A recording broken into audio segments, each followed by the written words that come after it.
नमस्कार दोस्तों, मौरी क्लासेस के यूट्यूब चैनल में आपका स्वागत है। हम रीजनिंग का प्रैक्टिस सेट 30 को सोल्व करेंगे जो कि SSC, railway, CPO, NTPC, RRB, group D, UP police और इन सभी परीक्षाओं के लिए इम्पोर्टेंट है। यदि आप किसी भी परीक्षा की तैयारी कर रहे हो तो ये वीडियो आपके लिए काफ़ी इंपॉर्टेंट है, क्योंकि इस वीडियो में रीजनिंग के 13 अलग अलग प्रकार के प्रश्न हैं। तो चलिए हम शुरू करते हैं प्रश्न 1 से। हमारा पहला प्रश्न दिया है। प्रश्न कह रहा है कि निम्नलिखित प्रश्न में पहली संख्या का संबंध दूसरी संख्या से है, उसी प्रकार तीसरी संख्या का संबंध बताइए। यानी ये हमारा प्रश्न नंबर एनालॉजी का है। जैसे यहाँ पर 11 का संबंध 121 से है तो हमें यहाँ पर 111 का बताना है। ठीक है, तो देखिए ऐसे प्रश्नों को कैसे सोल्व करना। सबसे पहले आपको ये पता करना कि जैसे 11 का संबंध 121 कैसे लिखा है। ठीक है, फिर सेम तरीके से यहाँ पर बताना है। तो देखिए जैसे अगर यहाँ पर देखते हम तो यहाँ पर 121 क्या है, 11 का वर्ग है। ठीक है, तो यहाँ पर 11 का वर्ग लिखा है। ठीक है, तो हम क्या करेंगे, इसी तरीके से यहाँ पर भी 111 का वर्ग कर लेंगे। तो 111 का जब वर्ग करेंगे तो 111 का वर्ग होता है, यहाँ पर देखिए 12321 होता है। ठीक है, यानी अगर आपको इसका वर्ग नहीं निकालते आता है तो क्या करना आपको, जैसे यहाँ पर देखिए 1 2 3 1 है। ठीक है, तो आपको कैसे लिखना, 1 फिर 2 3 1 है, फिर यहाँ से वापस से विपरीत लिखना है 2 1, तो हमारा क्या निकला है 12321। ठीक है, तो ये ऑप्शन में देखेंगे हम 12321। ऑप्शन में देखिए ऑप्शन नंबर हमें सी में देखने को मिला है। ऑप्शन हमारा सी वाला यहाँ पर सही होगा। ठीक है, जिस तरीके से यहाँ पर 11 का संबंध लिखा था हमने भी सेम तरीके से यहाँ पर 111 का संबंध बताया। अब चलिए हम बढ़ते हैं प्रश्न 2 पे। अब दूसरे नंबर का प्रश्न दिया है। प्रश्न कह रहा है कि निम्नलिखित प्रश्न में पहले शब्द का संबंध दूसरे शब्द से है, उसी प्रकार तीसरे शब्द का संबंध बताइए। यानी हमारा ये भी एनालॉजी का प्रश्न है। यानी यहाँ पर अभी हमने संख्या का किया था, अभी हमारा शब्द का है। जैसे यहाँ पर लोहा का संबंध धातु से है तो हमें यहाँ पर ऑक्सीजन का बताना। ठीक है, तो ये सारे प्रश्न इंपॉर्टेंट है। तो देखिए जैसे यहाँ पर देखिए लोहा धातु, यानी यहाँ पर जैसे लोहा क्या है, लोहा एक धातु है। तो ऑक्सीजन क्या है, तो ऑक्सीजन एक क्या है आपको पता होना चाहिए। तो ऑक्सीजन क्या है, तो ऑक्सीजन एक गैस है। ठीक है, तो ऑक्सीजन का संबंध किससे होगा, गैस से होगा। ऑप्शन में देखिए गैस हमें ऑप्शन नंबर बी में देखने को मिली, तो ऑप्शन बी हमारा यहाँ पर सही होगा। तो जब भी ऐसे प्रश्न पूछे जाएंगे तो सबसे पहले आपको पहले शब्द का संबंध पता करके फिर दूसरे का बताना है, वो भी सेम तरीके से। ठीक है, अब चलिए हम बढ़ते हैं प्रश्न 3 पे। अब तीसरे नंबर का प्रश्न दिया है। प्रश्न कह रहा है कि यदि WZB कोड है, यानी कि WZB कोड है DAY का, तो यहाँ पर मंडे का कोड क्या होगा, ये प्रश्न पूछा है। ठीक है, यानी दोस्तों जैसे यहाँ पर देखिए W का कोड क्या है, D है, Z का कोड क्या है, A है, और B का Y है। तो सेम तरीके से यहाँ पर मंडे का बताना है। ठीक है, तो देखिए जैसे अगर हम यहाँ पर ध्यान से देखते हैं तो W का विपरीत क्या है, D है, फिर समझिए Z का क्या है, A है, और B का Y, ये सारे क्या है विपरीत लिखा है। ठीक है, तो हम क्या करेंगे यहाँ पर मंडे का भी विपरीत बताएंगे। जैसे M का विपरीत क्या होता है, N होता है, फिर O का विपरीत क्या होता है, तो O का विपरीत L होता है, N का विपरीत क्या होता है, तो M होता है, फिर समझिए D का विपरीत क्या होता है, W होता है, A का विपरीत क्या होता है, Z होता है, और Y का विपरीत होता है B। अब ये हमें ऑप्शन में देखना है NLMWZB। तो हम ऑप्शन में देखेंगे NLM, ऑप्शन हमारे यहाँ पर देखिए ए में देखने को मिला। ठीक है, तो हम ऑप्शन हमारा ए वाला सही होगा। तो कोडिंग डिकोडिंग के प्रश्न इंपॉर्टेंट है जो कि हमेशा परीक्षा में पूछे जाते हैं। अब चलिए हम बढ़ते प्रश्न 3-4 पे। अब चौथे नंबर का प्रश्न दिया है। प्रश्न कह रहा है कि X और Y भाई भाई है तथा R Y का पिता है, S T का भाई है और X का मामा है, T का R से क्या संबंध है। यानी हमारा ये रक्त संबंध का प्रश्न है। ठीक है, तो देखिए जैसे यहाँ पर क्या दिया है, X और भाई भाई है, तो हम क्या करेंगे यहाँ पर देखिए X और Y को भाई भाई में बनाएंगे। तो ये X और हमारे कौन है, भाई भाई है, तो ये हमारे भाई भाई हो गए। उसके बाद आगे कहा कि तथा R Y का पिता है, यानी कि R क्या है, तो R Y का पिता है, तो पिता को हम ऊपर लिखते हैं, तो ये क्या है, Y का पिता हो गया है। ठीक है, उसके बाद S T का भाई है, यानी S क्या है, तो मान लीजिए S T का भाई है। ठीक है, क्या है, S T का भाई है, तो हम इसको अलग बना लेते हैं, इनका कोई भी रिलेशन नहीं है। ठीक है, S T का भाई है तो इस हम भाई में ले लेते हैं। अब देखिए आगे कहा है कि और X का मामा है, यानी S T का तो भाई है लेकिन X का मामा है। ठीक है, फिर देखिए आगे कहा कि T का R से क्या संबंध है, यानी यहाँ पर समझिए जहाँ पर से लगता है, ठीक है, यानी कि आर का टी क्या लगेगा। अब देखिए जैसे ये दोनों क्या है, भाई भाई है, ठीक है, ये दोनों क्या है, भाई भाई है। उसके बाद अब ये इसका मामा है, ठीक है, और ये इसका पापा है। तो अब देखिए जो अपना मामा है ये अपने पापा का क्या लगता है, तो अपने पापा का तो ये साला लगता है। लेकिन इसका ये कौन है, तो ये क्या है, ये हमारा क्या है, तो ये इसका बहन या भाई है, ठीक है। यहाँ पर ऐसे प्रश्न घुमाए जाते हैं, या तो ऐसे की ये बहन हो सकती है या फिर भाई हो सकता है। अगर हम ऑप्शन में देखते हैं तो पत्नी तो नहीं होगी, फिर माता भी नहीं होगी, ठीक है, आर माता नहीं होगी टी की, यानी कि टी आर की माता नहीं होगी, पत्नी नहीं होगी। क्यों पत्नी नहीं होगी, क्योंकि देखिए इसने कभी आर का यहाँ पर पति पत्नी का जिक्र नहीं किया टी के साथ, बस ऐसा कहा कि एस इसका मामा है। तो यहाँ पर देखिए भाई भी नहीं होगा, यहाँ पर क्या हो सकता है, तो यहाँ पर होगा साली। ऑप्शन एक को हटा के क्या करोगे, साली या फिर पत्नी, ठीक है। देखिए बहन भी नहीं होगी, लेकिन ऑप्शन को हम देखेंगे ध्यान से, तो यहाँ पर क्या होगा, या तो पत्नी होगी या फिर क्या होगी, तो ऑप्शन हमारा बी यानी पत्नी, या फिर यहाँ पर क्या हो जाएगा, साली हो जाएगा, ठीक है। ये दोनों हो सकती है, ऑप्शन में आप ये लगा लीजिए। तो हमारा ऑप्शन यहाँ पर कौन सा होगा, बी वाला हो जाएगा, ठीक है। अब चलिए हम बढ़ते हैं प्रश्न 5 पे। अब 5वें नंबर का प्रश्न दिया है, प्रश्न कह रहा है कि दिए गए शब्द का सही व्यंजन आरेख बताइए। यानी यहाँ पर जैसे घी, वसा और भोजन दिया है, इनका वेन आरेख कैसा बनेगा, ये प्रश्न पूछा है, ठीक है। तो आपको जब भी वेन डायग्राम बनाना है तो समझिए किसी भी एक शब्द का बनाना, मान लीजिए हम घी का बना लेते हैं, तो ये एक घी का डायग्राम है, ठीक है। अब हम किसका बनाएंगे, अब हम दूसरे शब्द वसा का। तो अब देखिए ये जो घी है, ठीक है, घी क्या है, वसा के अंदर आता है, तो हम क्या करेंगे, वसा के अंदर बना लेंगे। फिर देखिए हमने वसा के बनाने के बाद अब किसका बनाएंगे, भोजन का। अब भोजन का कहाँ पर आएगा ये समझना है। तो आपको ये पता होगा कि भोजन में वसा और घी दोनों आ जाते हैं, ठीक है। तो ये दोनों के दोनों इसके अंदर हो जाएंगे, यानी कि डायग्राम कैसा बन जाएगा, इस टाइप से बनेगा। ऑप्शन में देखिए डायग्राम हमारा ऑप्शन ए में दिया है, तो ऑप्शन ए हमारा यहाँ पर सही जवाब होगा, ठीक है। अब चलिए हम बढ़ते हैं प्रश्न 6 पे। अब 6 नंबर का प्रश्न दिया है, प्रश्न कह रहा है कि नीचे दिए गए विकल्पों में से संबंधित अक्षर को चुनिए। यानी यहाँ पर जैसे BJCI का संबंध JBIC से है, तो हमें CXDW का बताना है, ठीक है।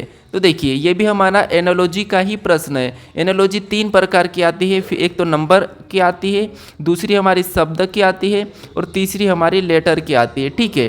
तो देखिए जैसे यहाँ पर देखते हम जो लेटर है, यहाँ पर देखिए B और J को आपस में क्रॉस करा है, ठीक है। फिर यहाँ पर देखिए CO को पीछे लिखा, I को उसके आगे लिखा, यानी अगर हम ध्यान से देखते हैं तो इनको आपस में क्रॉस करा, इनको आपस में क्रॉस करा, ठीक है। फिर यहाँ पर क्या लिखा, J और यहाँ पर B और यहाँ पर I और यहाँ पर C। तो हम क्या करेंगे, इनको भी आपस में क्रॉस कर लेंगे, ठीक है। तो आपस में क्रॉस करेंगे तो सबसे पहले X लिखेंगे, फिर हम C को लिखेंगे, फिर W को लिखेंगे और फिर D को लिखेंगे। यानी यहाँ पर X C W फिर यहाँ पर D होना चाहिए, ठीक है। तो ऑप्शन में देखिए, ऑप्शन हमारे यहाँ पर X C W D, option number D में दिया है, तो ऑप्शन हमारा D वाला यहाँ पर सही हो जाएगा। अब चलिए हम बढ़ते हैं प्रश्न 7 पे।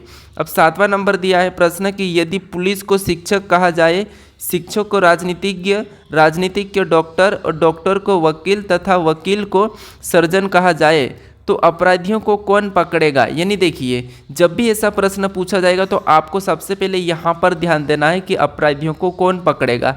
तो आपको ये पता होना चाहिए कि अपराधियों को कौन पकड़ता, तो आपको पता होना चाहिए कि अपराधियों को पुलिस पकड़ती है, ठीक है। कौन पकड़ती है, पुलिस। अब देखिए जैसे यहाँ पर अगर अपराधी को कौन पकड़ेगा, पुलिस, ठीक है। तो पुलिस को क्या कहा, तो पुलिस को शिक्षक कहा गया। तो हम क्या करेंगे, यहाँ पर सही जवाब शिक्षक लगाएंगे। ऑप्शन में देखिए शिक्षक हमें ऑप्शन नंबर ए में देखने को मिला, तो ऑप्शन ए हमारा यहाँ पर सही होगा, ठीक है। क्योंकि यहाँ पर कुछ प्रश्न क्या है, यहाँ पर देखिए जैसे अगर शिक्षक को राजनीतिक कहा गया तो हम राजनीतिक ही कहेंगे, ठीक है। और डॉक्टर को वकील कहा तो हम वकील ही मानेंगे। ये हमारा कोडिंग डिकोडिंग का प्रश्न है, जैसा प्रश्न कहा हमें वैसा ही सुनना है, ठीक है। अब चलिए हम बढ़ते हैं प्रश्न 8 पे। अब 8वें नंबर का प्रश्न दिया है, प्रश्न कह रहा है कि नीचे दिए गए प्रश्न में लुप्त अक्षर ज्ञात करें। यानी यहाँ पर देखिए जैसे हमारा एक प्रश्नवाचक चिन्ह है, यहाँ पर लुप्त अक्षर है, यहाँ पर कौन सा अक्षर आएंगे ये हमें बताना है। तो देखिए हम या तो हम इन अक्षर को पता कर सकते कैसे लिखा, या फिर हम इससे पता कर सकते ये कैसे लिखा। तो देखिए जैसे अगर हम यहाँ से देखते हैं तो ए के बाद डी लिखा है, यानी यहाँ पर +3 किया है, ठीक है। और डी के बाद यहाँ पर जी लिखा है तो यहाँ पर भी +3 किया है। सेम तरीके से के के बाद एन लिखा है, यहाँ पर भी +3 किया है। और एन के बाद क्यू लिखा है तो यहाँ पर भी +3 किया है। फिर देखिए यू के बाद एक्स लिखा है, यहाँ पर भी +3 किया है। तो अगला हम लाने के लिए +3 करेंगे तो एक्स हमारा कितने पे आता है, 24 पे आता है, यानी +3 करेंगे तो कितने हो जाएंगे, 27 हो जाएंगे। अब अल्फ़ाबेट में क्या होता है, 26 अल्फ़ाबेट होते हैं और 26 नंबर पे क्या होता है, जेड होता है। तो अगला हमारा 27 यानी कि 1 हो जाएगा और 1 नंबर पे क्या आता है, ए आता है, ठीक है। तो यहाँ पर क्या हो जाएगा, ए हो जाएगा। ऑप्शन में देखिए ए, तो हमें ऑप्शन नंबर बी में मिला है, तो ऑप्शन नंबर बी हमारा यहाँ पर सही हो जाएगा। अब चलिए हम बढ़ते हैं प्रश्न 9 पे। अब 9वें नंबर का प्रश्न दिया है। प्रश्न कह रहा है कि निम्नलिखित प्रश्न में आकृति का एमेड रेखा प्रतिबिंब बताइए, यानी जो आकृति हमें कप की दी है इसकी एमेड रेखा प्रतिबिंब बनाना है, ठीक है। यानी यहाँ पर जैसे ये एमेड रेखा है तो इसका प्रतिबिंब नीचे की ओर कैसा बनेगा ये हमें बताना। तो देखिए जैसे यहाँ पर समझिए ये कप क्या होगा, पूरा की पूरा उल्टा हो जाएगा, बस इसकी डायरेक्शन कहाँ होगी, सिर्फ नीचे की ओर झुक जाएगा। तो देखिए नीचे वाला देखेंगे तो ऑप्शन ए में तो नहीं है और ऑप्शन डी में भी नहीं है, 3 हमारे 2 ऑप्शन तो हट चुके हैं। अब जो डंडी है, ठीक है, ये जो डंडी है तो डंडी हमारी यहाँ पर भी सीधे ही रहेगी, इस तरफ नहीं आएगी, ठीक है, यहाँ पर नहीं आएगी।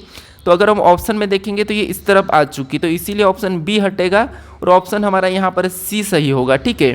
क्या होगा, ऑप्शन सी वाला। अब चलिए हम बढ़ते हैं प्रश्न 10 पे। अब 10वें नंबर का प्रश्न दिया है।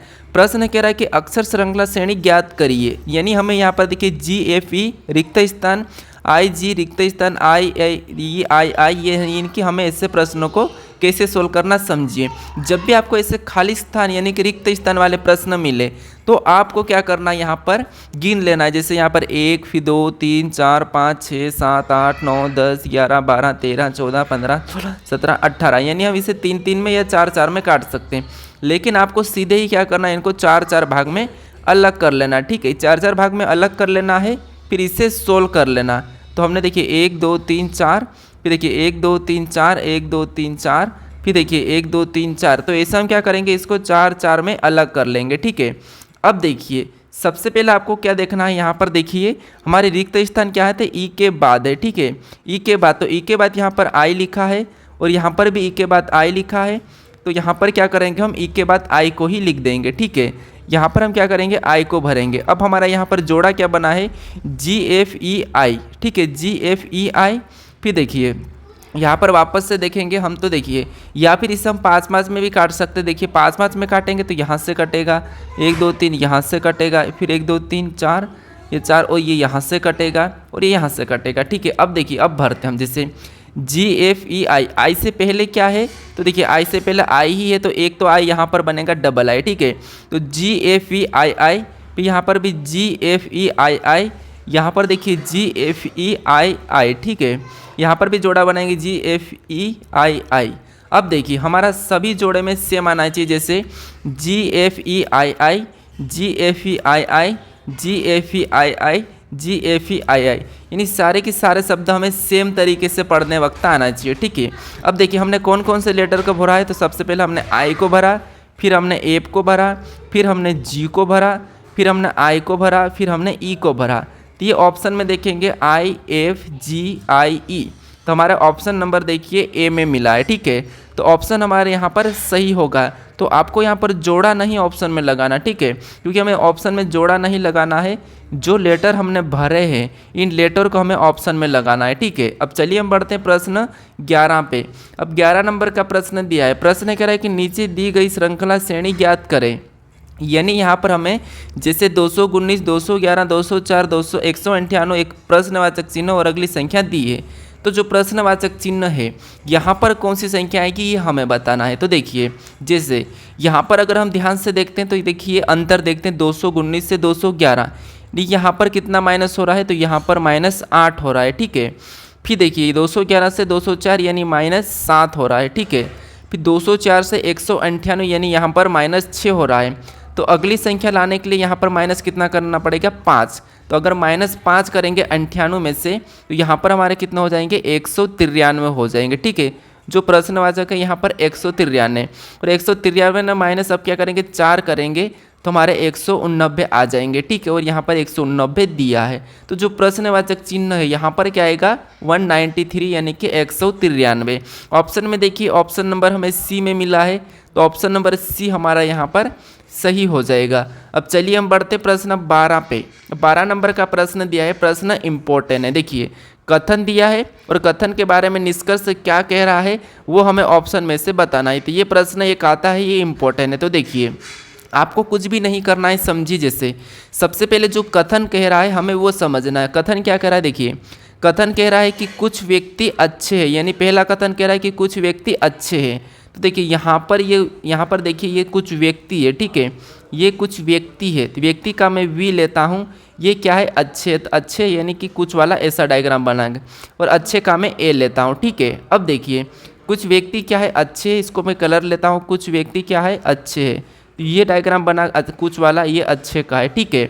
अब दूसरा कलर देखेंगे, यानी यहाँ पर देखिए कुछ व्यक्ति बुद्धिमान है। दूसरा कथन कह रहा है कि कुछ व्यक्ति, तो व्यक्ति हमारा यहाँ है, तो इसका ऐसा बनेगा कुछ व्यक्ति बुद्धिमान है, तो बुद्धिमान का बी लेता हूँ। अब देखिए इसके बारे में निष्कर्ष क्या कह रहा है हमें ये देखना है। तो पहला निष्कर्ष कह रहा है कि कुछ बुद्धिमान व्यक्ति अच्छे हैं, यहाँ पर देखिए कुछ बुद्धिमान व्यक्ति अच्छे, तो इनका आपस में कोई संबंध नहीं दिख रहा है, तो हम क्या करेंगे, ये तो गलत कह रहा है, क्योंकि अच्छे नहीं हो सकते, क्योंकि बुद्धिमान यहाँ है और अच्छे का यहाँ है, तो ये नहीं हो सकता, इसीलिए पहला वाला तो गलत है।